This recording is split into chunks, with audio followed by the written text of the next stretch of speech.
internet at a hotel here, but I went to management, got a password, and it looks like we are in business.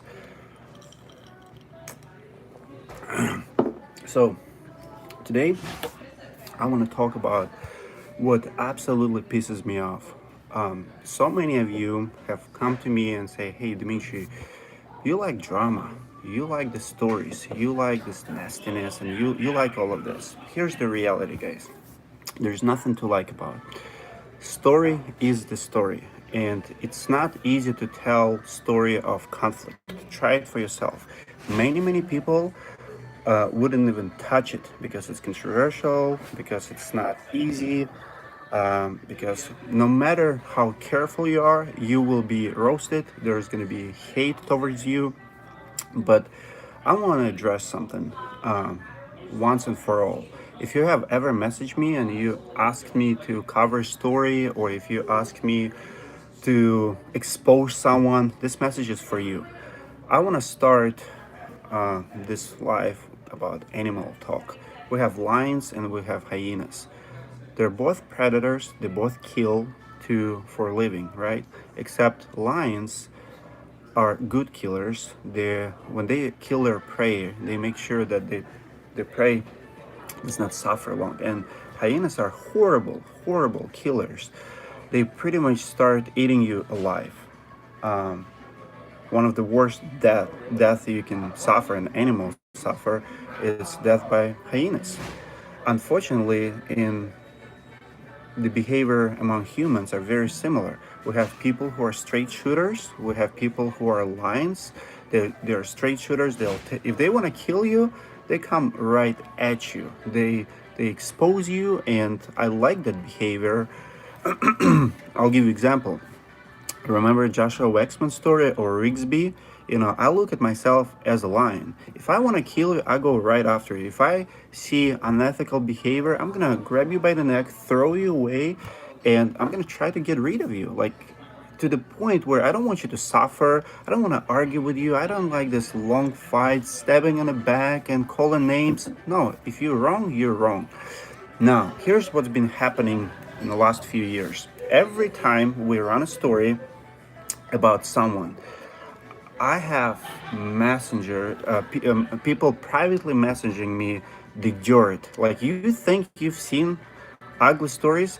If I show you my messenger, you will be blown away on how much dirt and crap we have been sitting on over the years. I'm talking about accusation after probably every single day someone sends me something.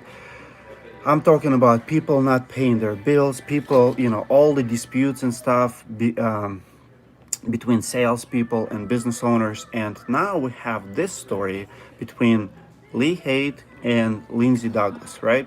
The moment Lee and Lindsay conflict spilled on the internet by Lindsay, my messenger started flooding with information, with messages. And funny enough, it's people who used to work for Lee Haight, and now they sit behind their screens, their phones.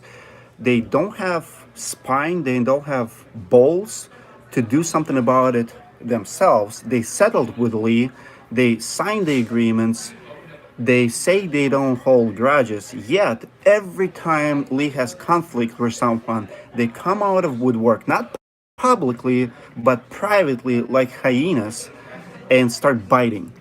And this just have to stop.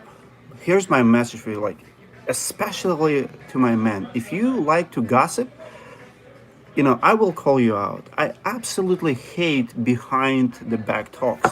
Like, Justin Parker just reached out to me, and I told him, shut up. Shut up. You had your time. You had years. Like, why you're sending me information on Lee if you settle? And I'm calling you out publicly. Because listen, there's two types of messages you can send. It's okay to share information privately, and if you want to be anonymous, that's completely different category. There's no judging on that. Like, if you want to remain anonymous, we respect that. We will take information and we will consider running a story in it. But when you're spending years behind the scenes, when you don't have a balls to call someone out, when you're sitting on information, and especially if you say that you are, yes, Justin Parker, if you say that you settled, if you say that you have NDA, NDA means freaking NDA. NDA applies to what you're signing media company. If you sign NDA, if you accepted cash money, if you accepted agreement that you settled with a person, don't freaking come out every time someone has a conflict, because here's what's happening. Lee obviously going through hell right now, and I'm actually very like, I'm not kissing Lee's ass. I think Lee has a lot of problems, but he's not bad guy. He doesn't have bad intention. Does he make mistakes? Who doesn't? I've made mistakes. He makes mistakes. Everybody makes mistakes. But I don't think it's fair, because when you run $50 million company, you will have people, you have disputes and stuff, and it's just not fair where all your enemies going behind closed doors like hyenas and trying to bite you. If you are double-faced jerk, you're gonna get called out too. Here's what I'm telling you. If you want, like, here's what happened this time. The moment Lindsay did a public post, I have two people who worked with Lee privately message me. He's like, "Oh, I wonder when Lindsay will share." I'm like, well, at least she has balls, and at least she's like lioness, goes after it and facing it forward. I do the same thing. You know how many times me and Lee went head to head? I talked to him yesterday for 25 minutes. Our conversations are not easy. We're different, but different does not mean that one is right, another one is wrong. We're different. He likes to door knock. I hate door knock. He does not care about homeowners' privacy, or don't knock, no soliciting yard signs. I'm not okay with that, but I like when my phone rings, he likes door knock, and it's his style, but it doesn't mean that he is wrong and I'm right. You can make $1 million by cold calling people and door knocking, and you can make $1 million by accepting leads. Just because we're different does not mean that I'm better than him, or we all sin differently. I make different mistakes than Lee does, but I have settled with many people too, and when you settled, you have to bury the hatchet. You cannot use it every time that person goes through hell again. I run $4 or $5 million company, and every once in a while we would have dispute with a sales rep or manager or wherever. But you cannot find one person that I owe money to. I mean, we did have to settle. We have nasty situation. Like, I was just telling story to my videographer today. A couple of years ago, I sold work van to my gutter guy, and he did not pay it off. He did not register under his name. It got towed, and I have to go and get it from towing because it was still under my name, and I have to get it back and pretty much resell. Like, but when I dealt with the nasty situations like that, it's a numbers game. You sit down, you look at the numbers, you sign an agreement, and if you sign the agreement, if you sign the NDA, listen, don't freaking go in the private behind it, because you are the problem. You are freaking hyenas. Guys like Landon Smith, Justin Parker, you have problems with Lee years ago. Why are you freaking private messaging me when Lindsay's story comes out? If you have balls, go freaking make public statement how Lee did wrong to you. If you claim that they owe you money and you have a story, freaking say the story.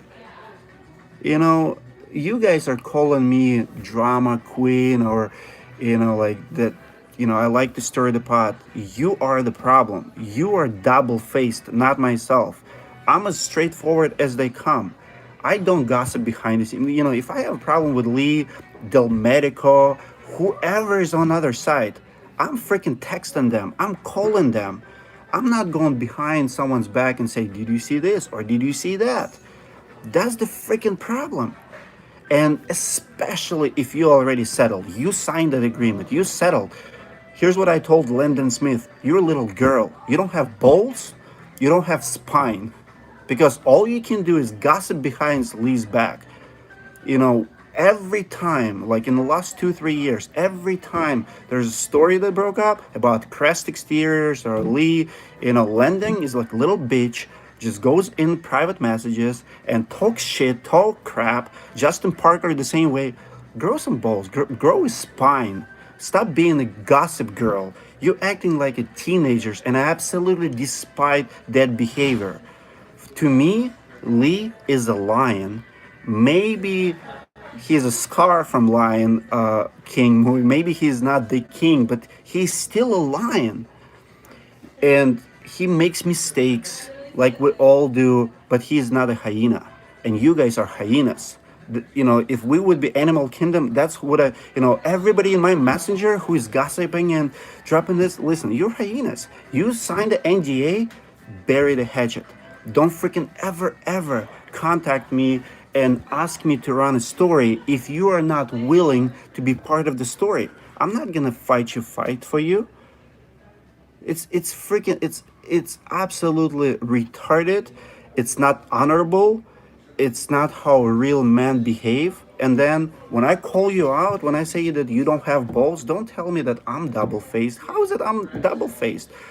You know, I'm gonna call you that you don't have a spine because you don't have a spine. If you want to make the difference, you have to confront the person. And another thing, I'm going to tell you this too. Many people accuse us of wrong intentions.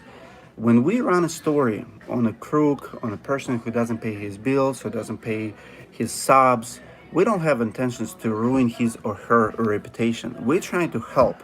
If Joshua Wexman would come back and say, hey, Dmitry, I want to make it right. And if they change their ways, we're going to give them second, third, fourth, fifth chance. If you want to change your ways and you're going to run clean business, we're going to be the first one to recognize it. But I'm a firm believer that in order to stop a scammer, like they have to hit the train, the punishment, the discipline have to be strong enough. And this does it better than court system, social exposure. When we all talk about it, creates this environment where people have to change. They cannot just keep going. When CNBC does story on, like American Greed type of story on a major scammer, that scammer have to change his ways. Like Wolf of Wall Street had to change his ways. That works better than anything else. That's what criminals are afraid more than judges. Absolutely. They're afraid of it. They're afraid of exposure. Billion-dollar corporations put in their statements to their shareholders as their risk factors media coverage. Remember Green Sky? So we did a Green Sky video, compare them to competition. Actually got sold recently. They sent a cease and desist, and when I was digging in the Green Sky, $1.5 billion company, publicly traded, Green Sky listed negative media coverage as a main risk, number one, to their brand. That's why when there is a coverage, that's why people are suing me. That's why people, some corporations will spend a couple $100,000 to see roofing insights because they're afraid of media coverage. Listen, we can make the difference, but this is the difference. When you have balls, when you have a clean message, when you're not just a hater. I don't hate on Landon Smith. I don't hate on Justin Parker. But I want to take those conversations from private messengers. So, Landon, if you say that Lee owes you $7,000, go after him, sue him, take him to small claims. Don't freaking send a message to me that you puking from our interview with him and where's your $7,000? What do you want me to do? Like, you're just a little bitch who's complaining and gossiping. How they covering deductibles. So if you have a story, if you have a proof, if you want to change it, gossiping behind their backs will not change anything. It will only hurt. But it's your name on the line. It's your reputation, and it says tons about your character, not their character. The same for Justin Parker. Justin Parker, you settled with Lee. Bury the hatchet. Stop it. Just because Lindsay Douglas runs her story does not give you a license to come back from the woodwork and start gossiping and going behind their back and like a hyena keep biting him. Man is already hurting. Listen, I settled with a lot of people too. I have paid people who work for me when against advice from my managers. Like when entire company say, Dimitri, don't pay this guy. I still paid. And I found out later the person still was not happy and still was talking trash, about myself. And like I said, you will not find one person who I owe $1. I settle my debt. But sometimes you have to sit down and, it's very common for the sales rep to claim more. In 7 years of running a roofing business, I've been through this process probably 20 times. Every time you let sales rep go, they claim this crazy number because they want to negotiate. I never could understand it. I remember one sub told me, here's why they do what they do. I remember I hired a sub and he was sending me invoices always like way higher. Like, he would put 7 trips to Home Depot on like 3-day job. And he would charge me like $55 per trip. And I'm like, why are we going 7 times, to Home Depot? Like, you could get it in 2 trips. Like, I'm okay paying you reasonable, but the job took 2 days.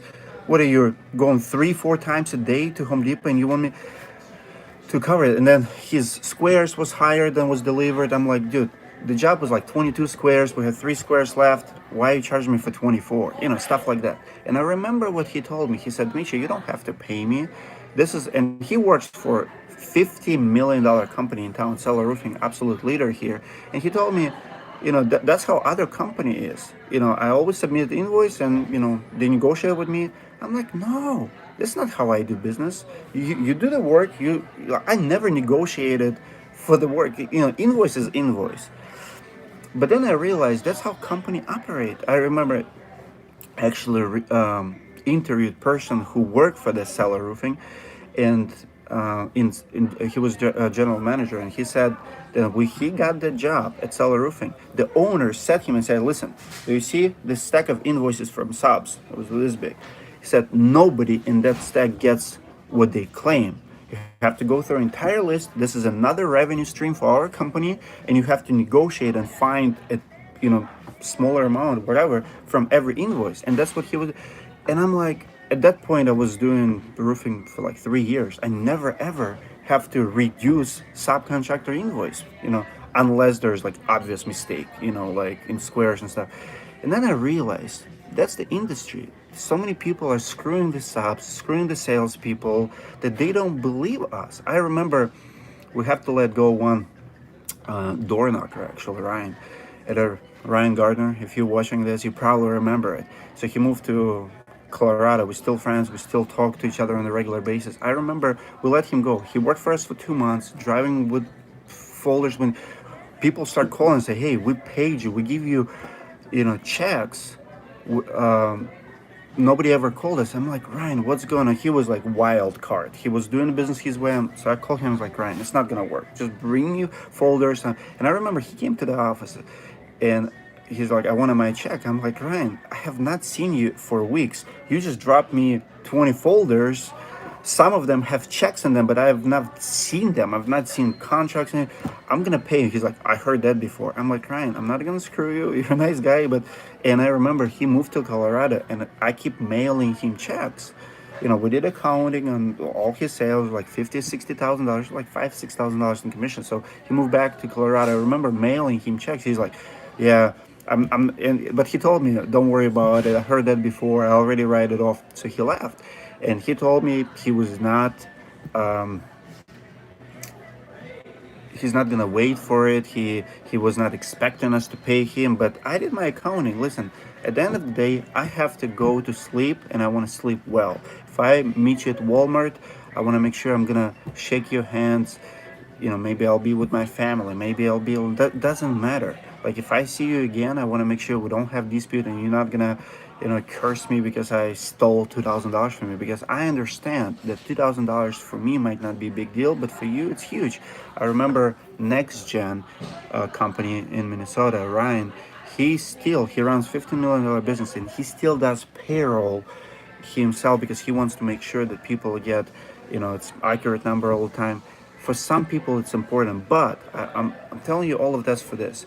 It's very common for the sales rep to throw high number. Like the moment they quit, they're gonna try to claim, because salespeople also can be delusional. Not only business owners delusional, salespeople are delusional. Salespeople usually, if you ask every salesperson how many jobs he has in pipeline, he's gonna tell you, "Oh, I'm gonna get that job. Oh, I have like 20 jobs coming in." The number is always higher. They always think that they're gonna close more jobs than they really do. They always think they have more money coming in because they they should be, it's their character. So they like to draw this picture, they like sales, they like make things sounds a little bit better and bigger because they draw this picture to the homeowner, and it's okay. But math does not lie, numbers don't lie. At the end of the day, you sit down and it's just the numbers. And I never understood why it's so hard to settle. Like I settle with so many people. You sit down, show me, you claim you have 25 jobs. Well, I have only 15. What gives? Here's the numbers. Like I love Excel spreadsheets, I love numbers because numbers, they tell you the real story. That's why I love CRMs, I love tracking. Now, obviously, when you run $50 million company, you'll have more and more people, more and more sales guys. And when people quit, someone have to come in and finish their jobs. So it's nice to settle. And that's why I rarely run stories like this. The reason I run Lindsay, because she told us that she's done forensic accounting. Like her claims were really big, and you will see her interview tomorrow or the after tomorrow. And I don't have horse in this game. In this race, you guys will decide who is who. We're gonna interview Lee, and Lee, Donnie. That story will break out. You will hear what they have to say. Lindsay will share her story. I think it's important that we are public about it, but please don't be hyena. Don't stab Lee. If you settle with Lee, let it be. I'm not gonna run a story like, I don't care if it's Justin Parker or Landon Smith or wherever. Like, if you want to be a little girl and gossip, go find another ears. These ears are not for gossips. I'll help you to run your story. I'll help you settle your debt. I'll help you to find resolution. Like, my job is not to ruin anyone. My job is to freaking help. Yes, sir. Rock, I'll answer in a second. So my job is to help as many people as possible. And when we run a story on someone, it's not to destroy. It's truly to help, and for people to realize that they cannot do business how they've been doing it. And whether you're Waxman or Rigsby, if you change your ways, if you start over, we will help you. So that's the reality. I'm pretty sure Lee is learning his lessons in Lindsay story. I'm pretty sure Lindsay learned few lessons for herself. It's exhausting. It's very hard to fight someone publicly. It's hard to be a mediator. I mean, when we interviewed Lindsay, her lawyer was behind the camera. It's a lot of pressure. Rug's asking, what's new with the director? Any updates? Many updates. The thing is, we took a little break for a couple of months, so we're actually finishing. I have I cannot share publicly, but I have my legal battle with my giant. Actually, just settle it. We reached the agreement, and I was risking it all, like pretty much. If for me, if we would go south, I could file bankruptcy. I would close all my businesses.